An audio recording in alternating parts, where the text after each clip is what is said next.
Hello everyone, কেমন আছেন সবাই? আজকে আপনাদের সাথে এমন একটা রেসিপি শেয়ার করব যেটার নাম আমি এখনই সবাইকে বলবো না। এটা কার এলাকায় কী নামে পরিচিত সেটা আমাকে অবশ্যই কমেন্ট করে জানাবেন। আমি কমেন্টে বলবো আমার এলাকায় এটা কী নামে পরিচিত বা কী নামে এটাকে ডাকা হয়।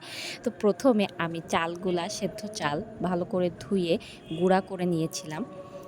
আর তারপরে একটা কড়াইতে ঘি দিয়ে চালের গুঁড়াগুলো ব্লেন্ডারে ব্লেন্ড করে আ তার মধ্যে গুড়, তারপর নারিকেল কোড়া এগুলো সবকিছু দিয়ে সুন্দর করে জ্বালিয়ে নেওয়া হয়েছে।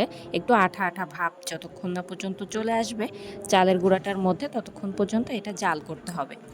তো তারপরে দেখেন এখানে সুন্দর করে জাল করার পরে এভাবে পাকিয়ে নেওয়া হচ্ছে, মানে এভাবে ডো করে নেওয়া হচ্ছে। তো পাশে কিন্তু একটা জলের পাত্র আছে, ওইটাতে হাত ভিজায় ভিজায় করতে হবে, তা না হলে এটা হাতে অনেক গরম লাগে। আর এটা গরম থাকতে থাকতেই করতে হয়, তা না হলে পরে আর করা যায় না, শক্ত হয়ে যায়। তো গরম থাকতে থাকতে এটা করে নেওয়া হয়েছে একটুখানি হাত ভিজিয়ে, তা না হলে হাত পুড়ে যাওয়ার সম্ভাবনা থাকে এবং হাতে অনেক বেশি তাপ লাগে।